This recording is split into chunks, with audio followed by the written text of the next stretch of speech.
Muy bien, muy buenas noches, muy buenas tardes. Luego de estos minutos de saludos y de preguntarnos unos a otros cómo estamos, ya nos toca comenzar nuestra clase número 15, más sobre el futuro.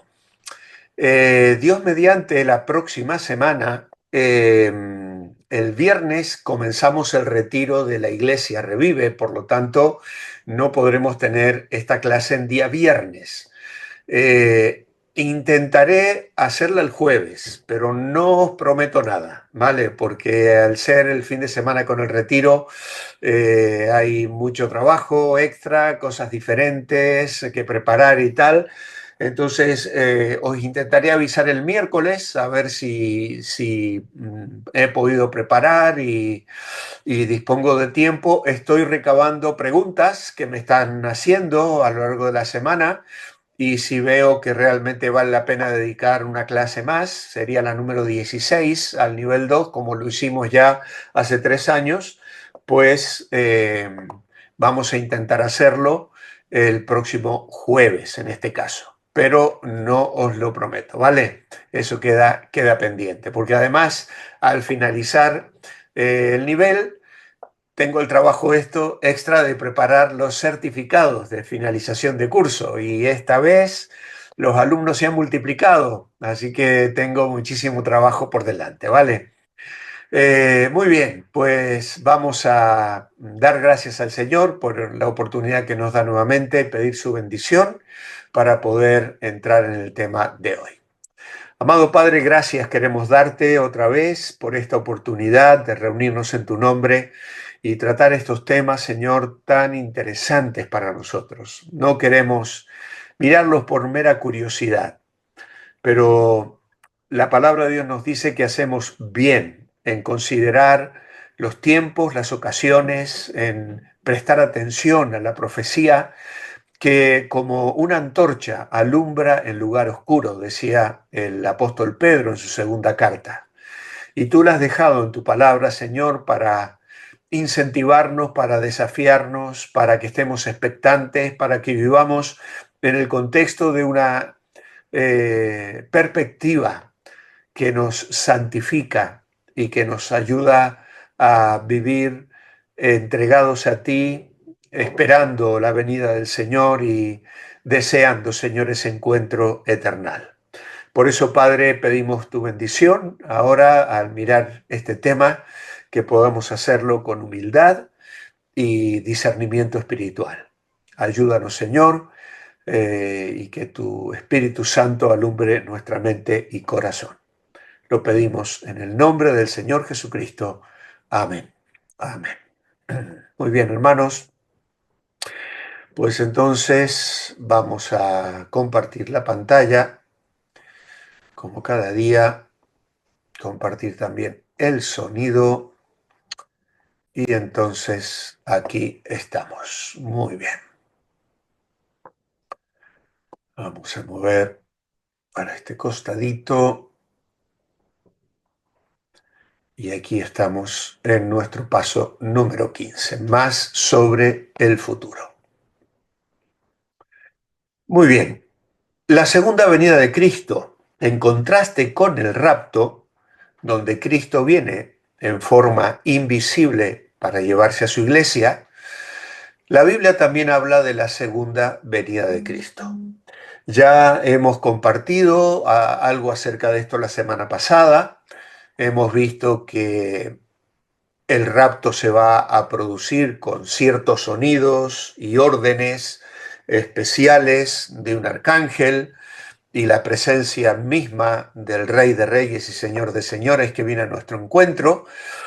Y obviamente que habrá un sonido que va a llamarnos la atención, por supuesto, de una manera gloriosa. Pero entendemos que eso será solo para la iglesia.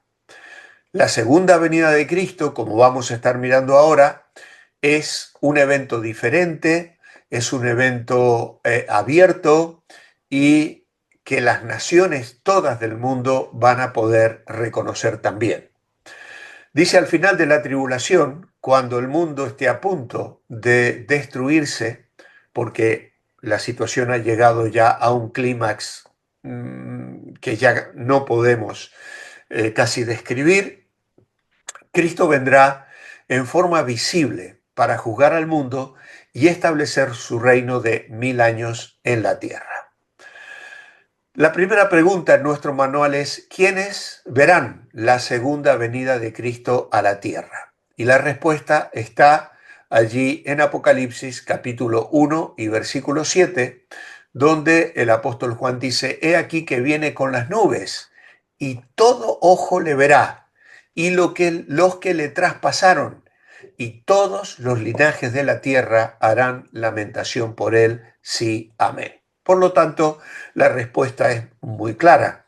Todas las naciones del mundo, todo ojo que esté vivo, obviamente, en ese momento, verán al Señor Jesucristo.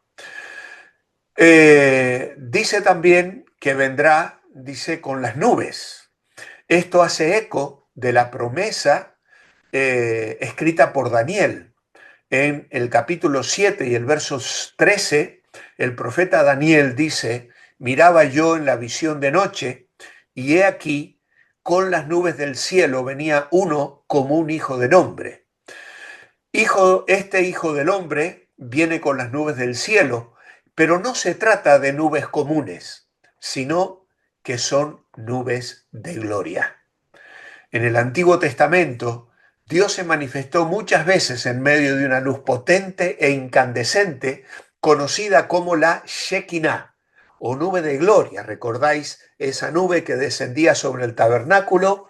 Esa nube que luego descendió cuando Salomón dedicó el templo, de modo que los sacerdotes no podían entrar.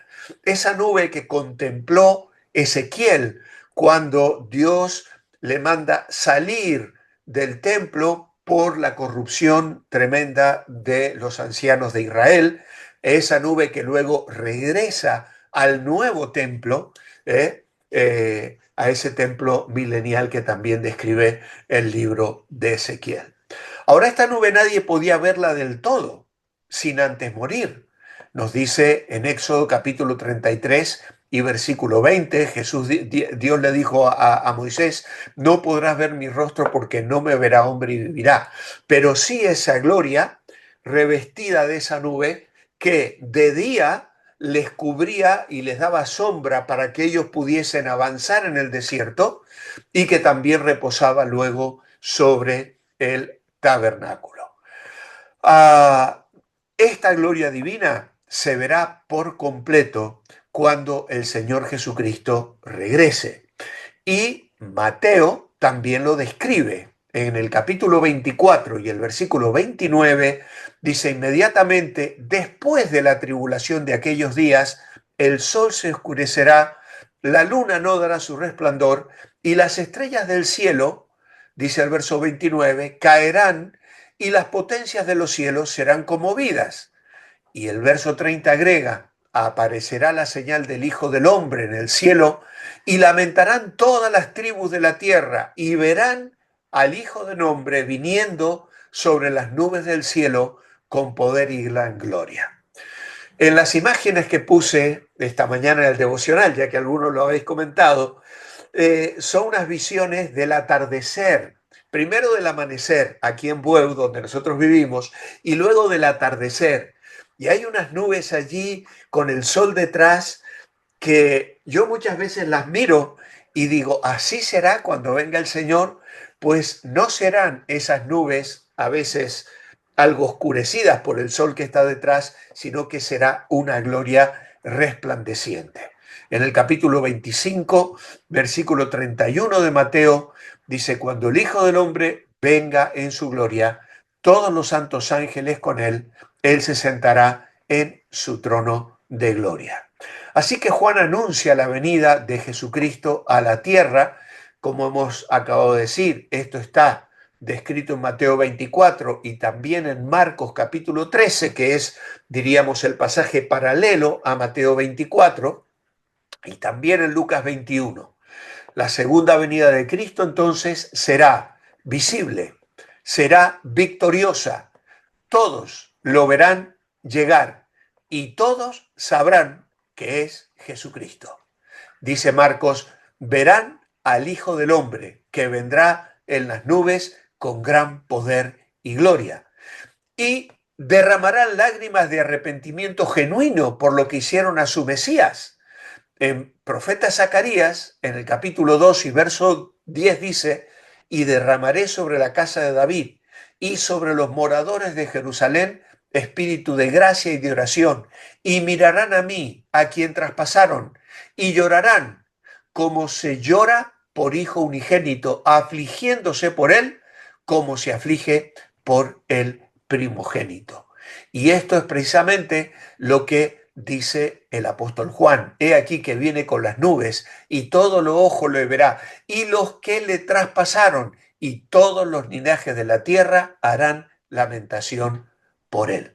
Ahora, esta lamentación del resto de los habitantes de la tierra no es lo que acompaña un arrepentimiento genuino. En Apocalipsis capítulo 9, versículo 21, se nos dice que no se arrepintieron de sus homicidios, ni de sus hechicerías, ni de su fornicación, ni de sus hurtos, pero lloran como resultado de la culpabilidad por el pecado y del temor del castigo. Es decir, no es un llanto de arrepentimiento invocando la gracia y el perdón, es un llanto de culpabilidad, de reconocimiento del pecado cometido, y lloran por el castigo que saben que habrán de recibir. Apocalipsis 6:16 dice, y decían a los montes y a las peñas, caed sobre nosotros y escondernos del rostro de aquel que está sentado sobre el trono y de la ira del Cordero. Qué terrible va a ser, porque en el rapto Jesús viene para encontrarse con la iglesia. En su segunda venida viene como juez, viene a ejecutar juicio y a dictar sentencia. Así que, ¿qué diferencia hay entre una cosa y la otra? Cuando Cristo regrese, habrá lamento por parte de muchos. Habrá llanto y lamento, como acabamos de describir. Se nos invita a leer Apocalipsis capítulo 19, versículos 11 al 16. Y dice este texto, vi el cielo abierto, y he aquí un caballo blanco, y el que lo montaba se llamaba Fiel y Verdadero, y con justicia juzga y pelea. Sus ojos eran como llama de fuego, había en su cabeza muchas diademas, y tenía un nombre escrito que ninguno conocía sino él mismo. Estaba vestido de una ropa teñida de sangre, y su nombre es el Verbo de Dios. Y los ejércitos celestiales, vestidos de lino finísimo, blanco y limpio, le seguían en caballos blancos. De su boca sale una espada aguda para herir con ella a las naciones, y él la regirá con vara de hierro. Y él pisa el lagar del vino del furor y de la ira de Dios Todopoderoso. Y en su vestidura y en su muslo tiene escrito este nombre: Rey de Reyes y Señor de Señores.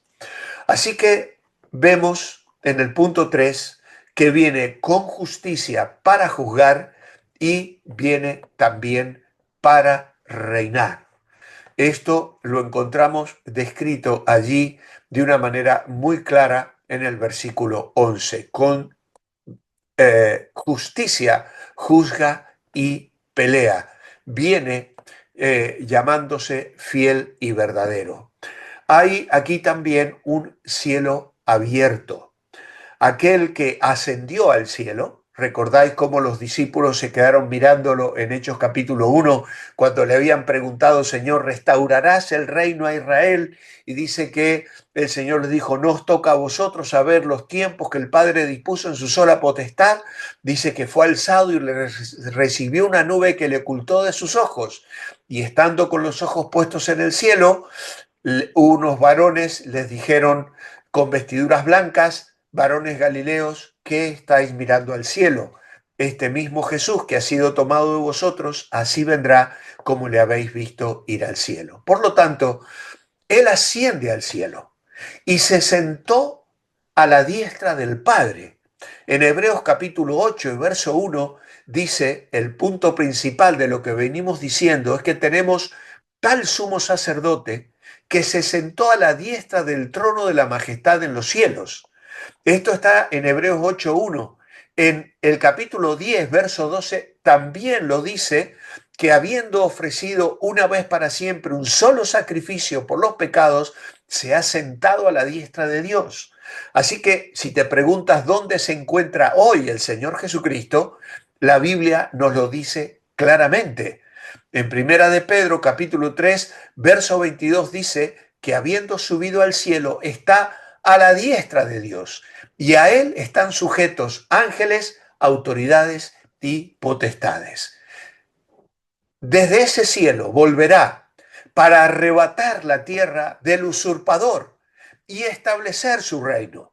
Esto lo podríamos leer en Apocalipsis 5, del 1 al 10, que no vamos a leer en este momento, porque allí se comienza a describir a uno que está sentado en el trono, que tiene un rollo, que está sellado, y no hay nadie digno de abrir ese rollo, y él lo va a abrir de modo tal que comienzan entonces a suceder las cosas que estaban escritas allí y que el capítulo 6 del libro de Apocalipsis nos va a describir.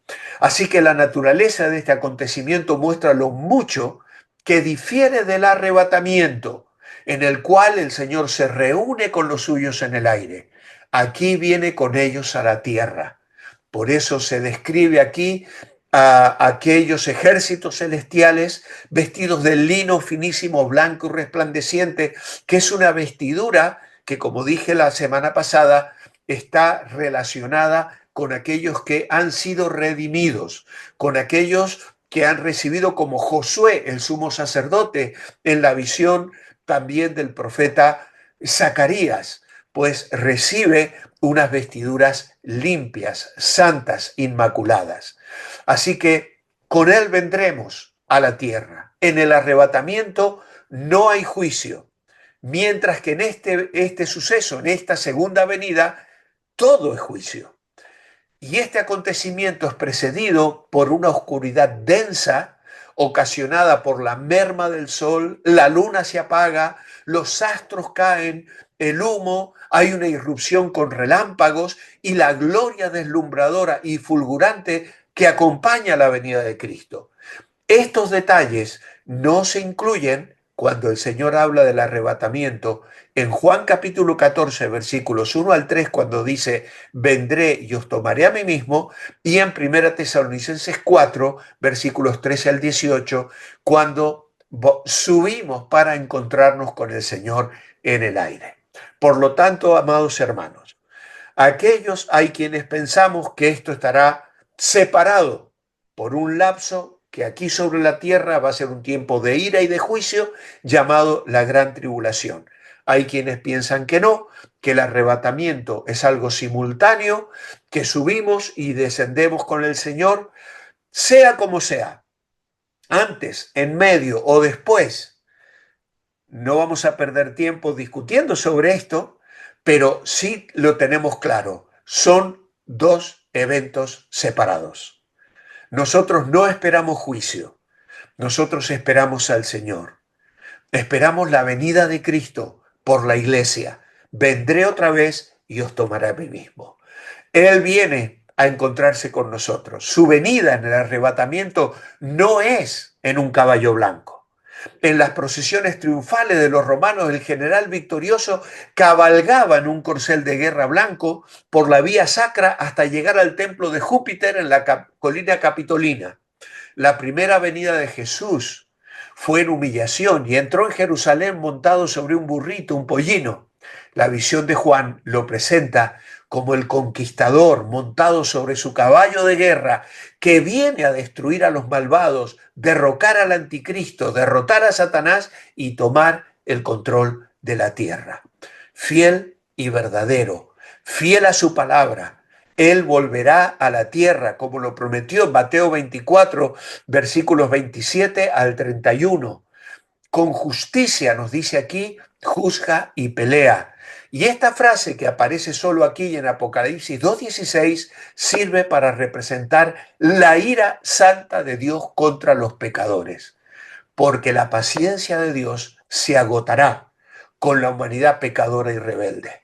Vivimos en un tiempo de gracia y de oportunidad, pero llegará un momento donde eso acabará. Dios un día juzgará, lo hará a través de su Hijo, a quien le entregó el juicio, como el Señor Jesús mismo lo explicó en el Evangelio de Juan, y Él vendrá para juzgar y reinar. ¿Cómo se describe la venida en el verso 15? Pues serán poder para vencer, someter, juzgar y gobernar a las naciones. Cuando se describe en ese verso 15 una espada aguda, es un símbolo del poder de Cristo para matar a sus enemigos. Cada vez que aparece la idea de la espada, que ya aparece en Apocalipsis 1:16, dice, de su boca salió una espada aguda de 2 filos. Y luego esto aparece también en Isaías capítulo 11, verso 4. Dice, juzgará con justicia a los pobres, argüirá con equidad por los mansos de la tierra, y herirá la tierra con la vara de su boca y con el espíritu de sus labios matará al impío. Por lo tanto, hay poder en esa palabra, en esa palabra que saldrá de la boca de nuestro Señor. Una palabra que Hebreos describe como viva y eficaz, que es más cortante que toda espada de 2 filos, que penetra hasta partir el alma, el espíritu, las coyunturas y los tuétanos, y discierne los pensamientos y las intenciones del corazón. Hermanos, el Evangelio es olor de vida para vida y olor de muerte para muerte. Y cuando Cristo venga en juicio y en ira, la gente experimentará la parte del juicio y de la ira, el olor de la muerte, porque Él vendrá ya para juzgar. Ganará la batalla con la espada que sale de su boca, que describe el poder de su palabra. Aunque los santos vuelven con Cristo para reinar y gobernar, no somos nosotros los ejecutores del juicio. Esa es la tarea exclusiva del Señor, junto a los ángeles santos, como Él lo describe también en Mateo capítulo 13, versículo 37 al 50. Se habla aquí también de una vara de hierro. El juicio veloz y justo caracterizará el mandato de Cristo en su reino terrenal. Los creyentes participarán de su autoridad, pero Él regirá con vara de hierro. Y esta palabra, regirá con vara de hierro, es una palabra que también se traduce apacentará o pastoreará con bastón de hierro. Es decir, durante el reino milenario, Cristo hará cumplir su voluntad y protegerá sus ovejas con su cetro de hierro de cualquiera que procure hacerles daño. El Salmo 2, que es un salmo mesiánico extraordinario también, dice, los quebrantarás con vara de hierro, como vasija de alfarero los desmenuzarás. Y esto es proclamado en Apocalipsis 12:5, donde dice que la mujer dio a luz un hijo varón que regirá con vara de hierro a todas las naciones.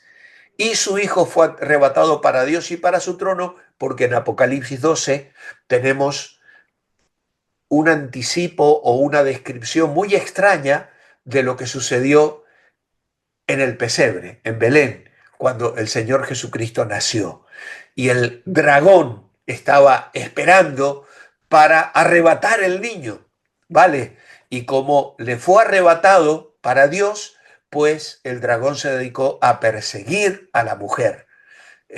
Y eso es lo que Satanás ha hecho a lo largo de los años, intentando destruir al pueblo de Israel. Se habla acá también de un lagar, vamos a tener que apurar un poquito, que es un símbolo gráfico también del juicio. Y cuando se habla de lagar es una imagen que ya aparece en los libros del Antiguo Testamento, como en Isaías 63, donde Dios dice: he pisado yo solo el lagar, y de los pueblos nadie había conmigo, los pisé con mi ira, los hollé con mi furor, y su sangre salpicó mis vestidos y manché todas mis ropas. Joel 3:13 dice: venid, descended, porque el lagar está lleno, rebosan las cubas, porque mucha es la maldad de ella. Por lo tanto, esta imagen de Apocalipsis de un lagar también es una imagen vívida que describe el horror de la muerte o el derramamiento masivo de sangre que acontecerá en aquella batalla final. Aquí se refiere a una muerte violenta de todos los enemigos de Dios que todavía estén vivos y que se enfrenten a la destrucción en la batalla final o en esa batalla conocida como Armagedón, la batalla final en la planicie de Esdraelón, la imagen sangrienta que se deriva del zumo fresco, del jugo que se produce al pisar y machacar las uvas a medida que pasan por diferentes niveles de trituración y quedan reducidas por completo. Por lo tanto, ¿quiénes deben temer la segunda venida? Pues obviamente los que deben temerla son las naciones incrédulas. En contraste, para los justos, la segunda venida es tiempo de regocijo. Señala el fin del dominio del anticristo, el inicio del reino justo. Claro, a lo mejor alguno estará preguntando: bueno, pero las naciones incrédulas van a ser todas destruidas. Bueno, Dios es un Dios de gracia. Y sí, habrán ejércitos que serán destruidos, pero también habrá muchas gentes inocentes en el mundo, menores de edad, personas que todavía no han asumido una responsabilidad pecaminosa. Habrá un remanente santo del que siempre se habla en las Escrituras, en el propio pueblo de Israel. Habrá los que habrán aceptado el mensaje del Evangelio a lo largo de esos 7 años de juicios que vendrán sobre el mundo. Por lo tanto, habrá muchas personas que sobrevivirán y que entrarán en el reino milenial sometiéndose al gobierno del Señor Jesucristo. En contraste, para los justos, la segunda venida, esos justos, es tiempo de regocijo. Señala el fin del dominio del anticristo y el inicio del reino justo. Así que, hermanos, Jesucristo vino primero como cordero para ser inmolado por el pecado, pero volverá como vencedor y rey para llevar a cabo el juicio. Y de esto se habla en 2 Tesalonicenses capítulo 1, versículos 7 al 10. Pablo allí escribe a una iglesia perseguida y que está sufriendo y les dice: sois atribulados, pero el Señor os dará reposo cuando se manifieste el Señor desde el cielo con los ángeles de su poder en llama de fuego, para dar retribución a los que no conocieron a Dios ni obedecen al Evangelio de nuestro Señor Jesucristo, los cuales sufrirán pena de eterna perdición, excluidos de la presencia del Señor y de la gloria de su poder. Cuando vengan aquel día para ser glorificado en sus santos y ser admirado en todos los que creyeron. Así que ahí tenemos también otra descripción de lo que Apocalipsis y estos pasajes de Mateo, de Marcos, de Lucas, pues nos están anticipando. Su nombre, nos dice el verso 11, es fiel y verdadero. Y esto quiere decir que aunque viene a juzgar, sus juicios siempre están de acuerdo con la verdad y la justicia. Todos recibirán su merecido. El nombre fiel y verdadero contrasta con la infidelidad y falsedad de la Babilonia, que se describe en Apocalipsis en el capítulo 18.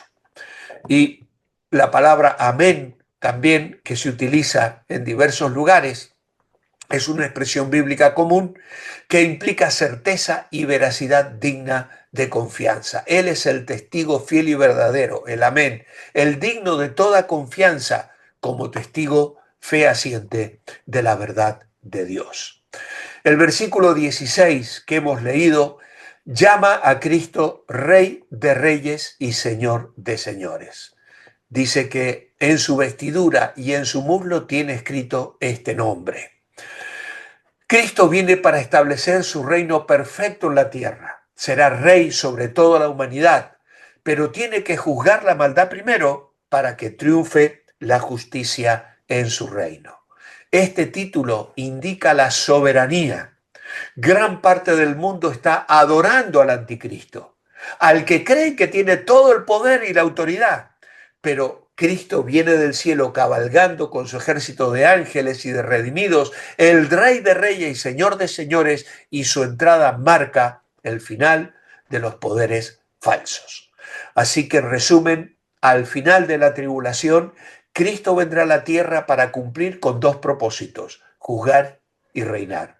Su juicio será terrible sobre la maldad, mientras que su reino será perfecto, justo y pacífico. Cuando dice el texto aquí en su muslo, nos habla de que Jesús portará una insignia en su vestidura y en su muslo con un título que recalca su soberanía absoluta sobre todos los gobernadores del mundo, todos los gobernadores humanos.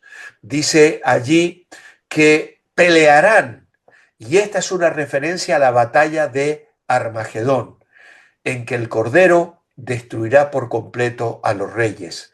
Y entonces, Señor de señores y Rey de reyes, resaltando su soberanía sobre todos los gobernadores de este mundo. Y entonces entramos a describir lo que conocemos como el reino milenial. Después de la segunda venida de Cristo, Cristo establecerá un reino perfecto de paz y justicia en la tierra que durará 1000 años. ¿Dónde estará Satanás en el milenio? Pues estará atado, encerrado en el abismo bajo un sello de seguridad. Isaías 11:4 describe el milenio como un tiempo de justicia para los pobres y de castigo divino para los impíos. Bien, vamos a volver un poquito al título. Después de la segunda venida, Cristo establecerá un reino perfecto de paz y de justicia que durará 1000 años. Esta es la primera de 6 referencias a la duración del reino milenario. Apocalipsis capítulo 20, versículos 3 y 4, 5, 6 y 7 hacen referencia a este reino milenario. Cuando hablamos del reino milenario, tenemos que saber que existen 3 perspectivas principales en cuanto a la interpretación, a la duración y a la naturaleza de lo que se llama el milenio. La primera es la interpretación premilenarista. Premilenarista. No estoy seguro si se las he puesto. No, no las he puesto. Tenía intenciones de hacerlo, pero no he tenido, me he olvidado. Quería hacerlo y me vais a tener que disculpar. Prestad atención. La postura premilenialista es la que considera un periodo literal de 1000 años, durante el cual Jesucristo, en cumplimiento de numerosas profecías del Antiguo Testamento, reina sobre la tierra.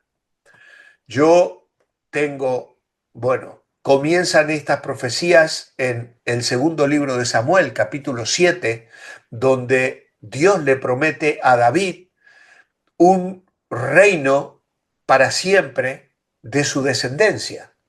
El Salmo 2, Isaías 11, Oseas capítulo 3, Joel capítulo 3, Amós capítulo 9, Miqueas capítulo 4, Sofonías capítulo 3, Zacarías capítulo 14, ¿vale? Mateo capítulo 24, verso 29 al 31 y los versículos 36 al 44. Todos estos pasajes nos hablan de un reino de 1000 años sobre la tierra.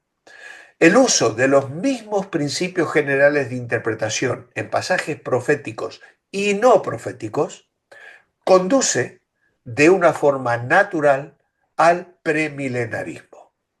Otro argumento fuerte que respalda esta perspectiva es que tantas profecías bíblicas hayan tenido cumplimiento literal. Por ejemplo, todo lo que se cumplió en cuanto al Mesías en su primera venida, lo cual indica que las profecías futuras tienen una alta probabilidad también de cumplirse de forma literal. Es decir, ¿por qué vamos a interpretar simbólicamente profecías del Antiguo Testamento que en Jesús se cumplieron literalmente? Nosotros vamos a tomar las profecías futuras y esas las vamos a interpretar simbólicamente. De ahí la controversia que surge en cuanto a quienes dicen que todo Apocalipsis es simbólico y a quienes pretendemos hacer de Apocalipsis una interpretación literal. La segunda postura es la postmilenarista. Esta entiende la referencia a un periodo de 1000 años como algo simbólico que corresponde a una era dorada de justicia y prosperidad espiritual. Ellos dicen que con la propagación del Evangelio durante la era de la Iglesia actual, presente, habrá una conversión de las naciones que llevará finalmente al regreso de Cristo. Según esa perspectiva, las referencias al reino de Cristo en la tierra describen un reino espiritual en el corazón de los creyentes que formamos parte hoy de la Iglesia. Y en este sentido, sugieren que ese milenio ya lo estamos viviendo y que además sugieren también que Satanás ahora mismo está atado, lo cual es bastante difícil de aceptar, por lo menos para mí. Claro, ellos sugieren que de alguna manera el pecado anida en el corazón del hombre y por lo tanto hay mucha maldad sobre la tierra, pero no la que habría si Satanás pudiera realmente actuar con toda libertad. Claro, lo que pasa es que ya llevamos 2000 años, así que ya no podemos hablar de 1000. y además ellos dicen que es simbólico, por lo tanto no se entiende realmente para ellos que realmente sea un periodo concreto de 1000 años. Y luego está la perspectiva amilenalista, en la cual se interpretan los 1000 años como una simple alusión simbólica a un periodo extenso de tiempo. Esta perspectiva interpreta las profecías del Antiguo Testamento sobre un milenio como si ya hubieran tenido cumplimiento espiritual en la iglesia, en la tierra o en el cielo, o como referencias genéricas al estado eterno. Es decir, cuando hablamos de 1000 años, está hablando ya de la eternidad. Si se utilizan los mismos principios literales, históricos y gramaticales de interpretación para determinar el significado normal del lenguaje original, uno llega a la conclusión inevitable de que Cristo volverá y reinará en un reino literal sobre la tierra durante 1000 años. Nada en el texto permite concluir que la frase 1000 años sea simbólica.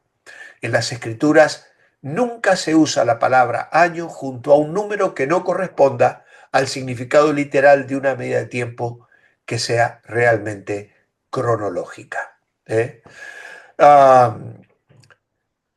Así que, habiendo aclarado esto entonces, pues avanzamos. ¿Dónde estará Satanás durante el milenio? Apocalipsis 20, capítulo 20, versos 1-3, nos dice que un ángel prendió al dragón, la serpiente, que es el diablo y Satanás, y lo ató por 1000 años, y lo arrojó al abismo, y puso su sello sobre él para que no engañase más a las naciones hasta que fuesen cumplidos 1000 años. Y aquí vamos a encontrar los versículos que recién os mencioné, donde se repite una y otra vez esa frase, 1000 años. Dice que le prendió. Esto no solo incluye a Satanás, sino todos los demonios. Su encarcelamiento alterará de forma dramática el mundo durante el reino milenario, ya que su influencia destructiva en todas las áreas del pensamiento y la vida humana va a ser quitada de en medio.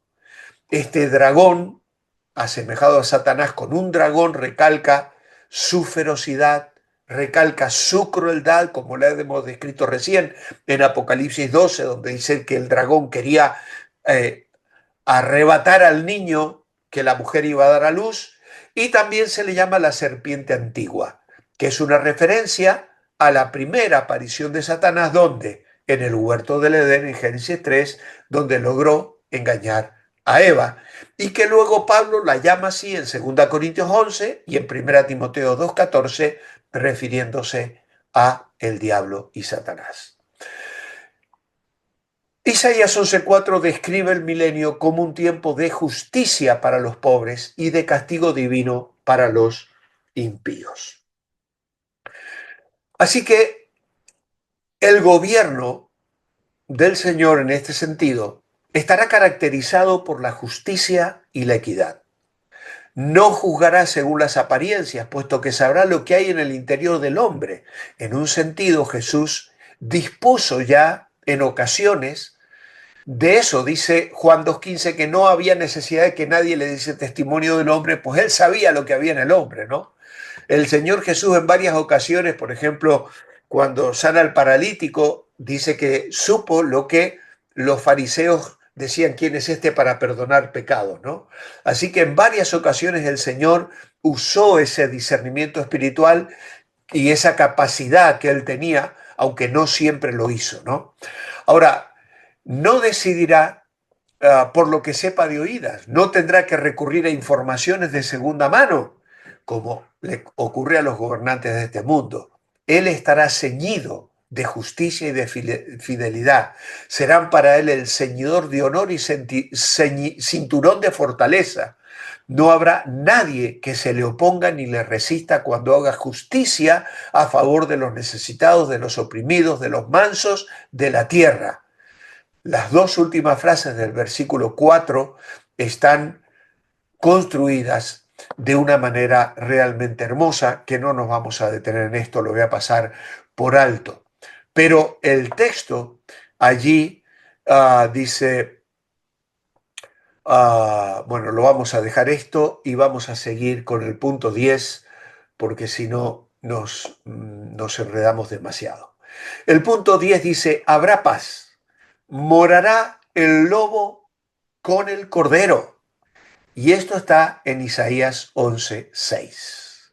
Morará el lobo con el cordero, y el leopardo con el cabrito se acostará, el becerro y el león y la bestia doméstica andarán juntos, y un niño los pastoreará.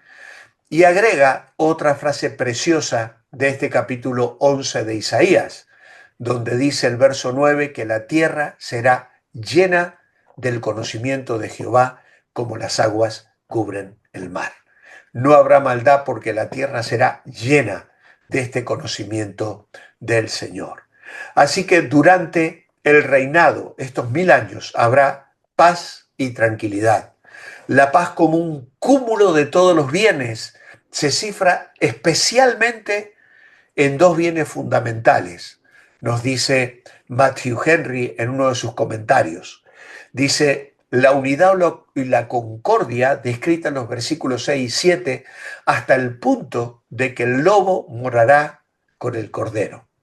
Del mismo modo, los hombres de peores disposiciones temperamentales se avendrán a convivir pacíficamente durante el reinado milenario del Mesías. Cristo, que es nuestra paz, vino a matar las enemistades y establecer entre los suyos una paz fundada en el amor. Y esto no se logra por completo ahora, debido al poder del pecado que anida en nuestra naturaleza caída. El leopardo, lejos de devorar al cabrito, se acostará con él. Y como el carácter depende en gran parte de la dieta, los animales carnívoros se volverán vegetarianos, dice Isaías 11:7. Y esto se cumple en sentido espiritual en las personas que de veras y con todo el corazón reciben el Evangelio de Jesucristo. Hermanos, todos conocemos personas que antes de conocer a Cristo eran temibles y feroces como leones, pero se tornan amables y mansos como corderos. Esto nos ha pasado en nuestra tarea pastoral con mi esposa en muchas ocasiones, y seguramente algunos de vosotros también daréis testimonio de esto, ¿no? Hombres que eran malos con nosotros, nos veían porque sus esposas se habían convertido y venían a la iglesia. Luego ellos se convierten y se vuelven amables, buenos, llorones, sensibles, cariñosos. Realmente el Evangelio cambia el carácter de las personas y se cumple lo que dice Isaías 2:4. Dice, juzgará entre las naciones y reprenderá a muchos pueblos. Volverán sus espadas en rejas de arado y sus lanzas en hoces. No alzará espada nación contra nación, ni se adiestrará más para la guerra. Así que, por un lado, unidad y concordia, y por el otro lado, la seguridad o la tranquilidad libre de temores. Cristo, el gran pastor de las ovejas, cuidará de su rebaño, no solo para que no se destruyan unas a otras, sino también para que no se le permita a ningún enemigo del exterior molestarlas. El pueblo de Dios será libertado no solo del mal, sino del temor al mal. El fruto de todo esto será la afabilidad, la docilidad, una excelente disposición para recibir enseñanza, de forma que la tierra será llena del conocimiento de Jehová como las aguas cubren el mar. No habrá tampoco temor de las fieras, porque los animales que son feroces hoy y temibles serán mansos, y un niño los pastoreará. Se nos presentará una condición paradisíaca.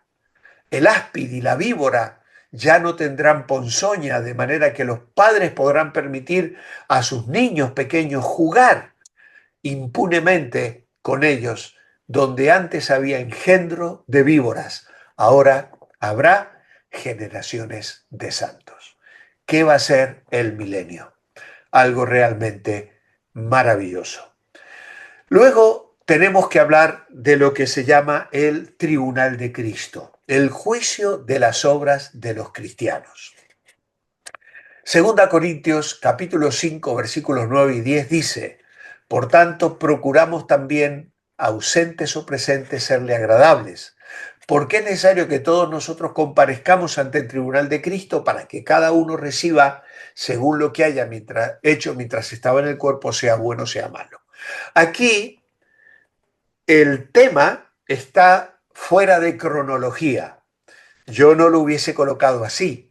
Yo lo hubiese puesto después del arrebatamiento, y antes de lo que se conoce como la gran tribulación o la venida del Señor Jesús al final de la gran tribulación y mucho antes del milenio. Aquí volvemos al momento en que la iglesia es arrebatada. ¿Qué pasa después de encontrarnos con el Señor en el aire? Pues que compareceremos ante el tribunal de Cristo, el juicio de las obras de los cristianos. Y esto no es una contradicción cuando decíamos que en el rapto no hay juicio, porque en la segunda venida hay juicio de ira, de castigo.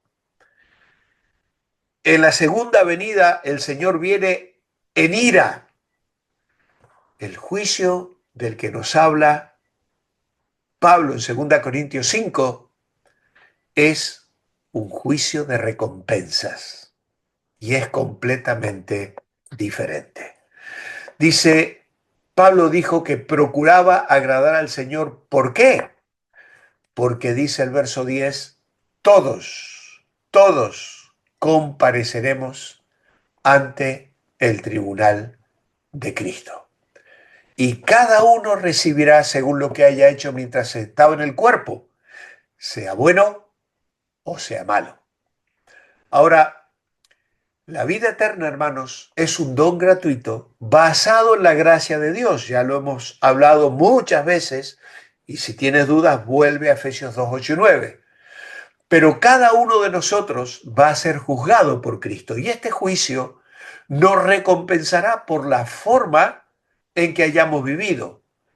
El don de la gracia de Dios en la salvación no nos libra de la fiel obediencia. Todos los cristianos deben rendir cuentas por la forma en que vivieron. Podemos mirar Mateo 16:27, donde el Hijo del Hombre vendrá en la gloria de su Padre con sus ángeles y pagará cada uno conforme a sus obras. Romanos 14:10-12 dice, ¿por qué juzgas a tu hermano o menosprecias? Porque todos compareceremos ante el tribunal de Cristo. Y 1 Corintios 3, que es lo que estamos leyendo aquí, del 10 hemos leído 2 Corintios 5. 1 Corintios 3, 10 al 15 dice, conforme a la gracia de Dios que me ha sido dada, yo como perito arquitecto puse el fundamento y cada uno mire cómo sobreedifica, porque nadie puede poner otro fundamento que el que está puesto, el cual es Jesucristo. Y sobre este fundamento, alguno edificare oro, plata, piedras preciosas, madera, heno, hojarasca, la obra de cada uno se hará manifiesta porque el día la declarará, pues por el fuego será revelada y la obra de cada uno, cual sea el fuego, la probará. Si permaneciere la obra de alguno que sobreedificó, recibirá recompensa. Si la obra de alguno se quemare, él sufrirá pérdida, si bien él mismo será salvo, aunque así como por fuego. Así que, ¿con qué base seremos juzgados en el tribunal de Cristo? En base a las buenas o malas obras que hayamos hecho en la vida. Por eso Pablo decía, procuramos serle agradables. Esa era la ambición de su vida, no por un apetito orgulloso o egoísta. Él decía, procuramos, es una palabra griega que significa amar lo honorable. Pablo demostró que es correcto y noble que el creyente se esfuerce por la excelencia, que tenga metas espirituales, que anhelemos todo lo que es honorable ante Dios. Y Pablo dice, ausentes o presentes. Es decir, la ambición de Pablo no era alterada por sus circunstancias, sin importar si estuviera en el cielo o en la tierra. Lo único que le importaba era vivir para Cristo. Y él decía, serle agradables. Y esto debería ser la meta suprema. Lo era para Pablo y debería serlo para nosotros. Por eso, en Romanos 12:2 dice, no os conforméis a este siglo, transformaos por medio de la renovación de vuestro entendimiento para que comprobéis cuál sea la buena voluntad de Dios, agradable y perfecta. Efesios 5:10 dice, comprobando lo que es agradable al Señor. Colosenses 1:9 nos dice también el texto que debemos ser llenos del conocimiento de su voluntad. Y 1 Tesalonicenses 4:1 dice que debemos conducirnos como nos conviene para agradar a Dios y abundar en ello más y más. Así que en 1 Corintios 3, que hemos leído, se comparan las obras de algunos creyentes con oro, plata y piedras preciosas, las cuales permanecen al pasar por el juicio. Otros creyentes construyen con madera, heno y hojarasca, y sus obras serán quemadas en el juicio. Así que, hermanos, la palabra tribunal es una alusión metafórica a un lugar donde el Señor se sentará a evaluar la vida de cada uno de nosotros, con el propósito de darnos recompensas. Se traduce de la palabra griega bemá, que es una plataforma elevada donde se colocaban los atletas que habían obtenido la victoria en los Juegos Olímpicos para recibir su corona. Así que esa es la idea aquí. Estas plataformas donde se repartían galardones a los atletas, se dispensaba también un juicio legal, y entonces los corintios que recibieron esta carta entendieron perfectamente. Y Pablo dice, lo que haya hecho en el cuerpo. Es decir, acciones que tuvieron lugar durante nuestra vida, en nuestro ministerio terrenal. Y esto no incluye pecados. ¿Por qué? porque ya fueron juzgados en la cruz. Efesios 1:7, en quien tenemos redención por su sangre, el perdón de pecados, según las riquezas de su gracia. Pablo ahora se refiere a las actividades que realizan los creyentes durante su vida, que se relacionan con la recompensa y con elogios eternos de parte de Dios. En sus ojos, todo lo que hagan los cristianos en su cuerpo temporal repercute en la eternidad. Y aquí se le describe como sea bueno o sea malo. Y estos términos no se refieren a cosas buenas o malas en sentido moral. No está hablando malo como pecado. Está hablando de cosas que han sido hechas y que para Dios son oro, plata o piedras preciosas, o las hemos hecho en el poder de la carne para nuestra propia gloria, para que los hermanos nos aplaudan, para que los hermanos nos recompensen, para que la gente diga, oh, qué maravillosa persona. Y entonces la recompensa ya la tengo y en realidad mi esfuerzo y mi sacrificio se traduce en madera, heno y hojarasca. Así que tenemos que gastar nuestras energías y nuestro tiempo en aquellas cosas que tengan valor para la eternidad. Aquí, en 1 Corintios, entonces, esto es lo que el apóstol Pablo está comparando. Y dice, si permaneciere la obra de alguno, recibirá recompensa. Si la obra de alguno se quemare, sufrirá pérdida. Si bien él mismo será salvo, aunque así como por fuego. Esto significa, que algunos salvos llegarán ante Dios con las manos vacías, sin nada que presentar delante del Señor. Así que, amados hermanos, esto es lo que cada uno de nosotros tiene que examinar en su corazón. Si alguno edificare, evangelistas, pastores, maestros, somos todos llamados a edificar la iglesia por medio de un ministerio fiel. Oro y plata y piedras preciosas son materiales de calidad superior. En el tabernáculo el oro era todo lo que se hace para la gloria de Dios. La plata era todo lo que tenía que ver con la redención. Las cosas de plata en el tabernáculo, e incluso los ciclos de plata, era para redimir a una persona, al hijo primogénito. Toda la plata tenía que ver con la redención. Y las piedras preciosas, recordad que el sacerdote las tenía engarzadas en el pectoral, llevaban grabados los nombres de las tribus de Israel, nos hablan de personas. Hermanos, todo lo que haces en tu vida para la gloria de Dios es oro en tu haber. Todo lo que haces para testificar, para compartir a Cristo, para ganar a gente para Cristo, será plata en tu haber.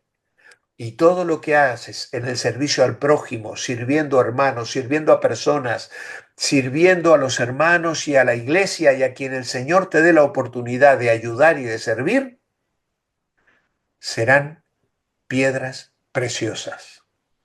Claro, los materiales inferiores representan actividad superficial que carece de valor eterno. No son obras malas, pero son obras hechas en la carne por motivos egoístas, por orgullo, por competencia, por envidia. Es muy triste, pero a veces hay gente, creyentes, que sin darse cuenta son arrastrados a un servicio que finalmente será considerado heno, madera, hojarasca, cosas que no resisten la prueba del fuego. ¿Sabéis? Tenemos que apurar porque la Biblia habla de recompensas y yo se las quiero mostrar.